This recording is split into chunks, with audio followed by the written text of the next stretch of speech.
వచ్చాక నీ కోసం వెయిట్ చేసేది, తొందరగా రా. పెట్టుకుంటే ఎప్పుడు లేట్ అక్కిని దానికి ఇద్దరిని కలిసి కొడుతుంది గమ్ముగుండు. వస్తాను ఉండు మే. బెరిబెరి నడిచే కొత్త చీర నలిగిపోతుంది. పాండి మే. ఎట్టుంది మే చీర? నువ్వే పెళ్లి కూతురున్నట్టుంటే. నాకెందుకులే మే, మా కొడుకు పెళ్లి చేయాలి. సరే బిన్న పాక్క భోజనాలు అయిపోతాయి. ఓయమ్మ కంతులైనా నా నెల్లింటి కంతు కట్టలేమ్మే. మా చీరలు ఎత్తపోయి మీ ఇంట్లో పెట్టిమే. నా చీరలే మా బంధువులు ఇంట్లో పెట్టి వచ్చిన, వాడు వచ్చి తీసుకొని పోతాడని అందుకు గది కట్టుకోండేది నేను. 4 నెలల నుంచి కందు కట్టలే, ఈరోజు దొరకాలి ఇల్లు. ఒక్కడు మాటల్లోనే వచ్చినాడు అక్క. దొరికినారు మీకుందిలే. ఈ రోజు ఇంకోడు మొత్తం ముడుచుకొని పోతాడు. ఏముండిల్లే.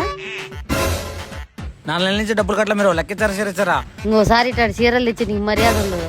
ఏంది మా నేను పట్టు చీర ఇచ్చా, సిల్క్ చీర ఇచ్చినవా? అదే నేను అడిగేది. నీళ్ళలో పెడతానే పొడి చీర సిలుగు చీర అయిపోయింది.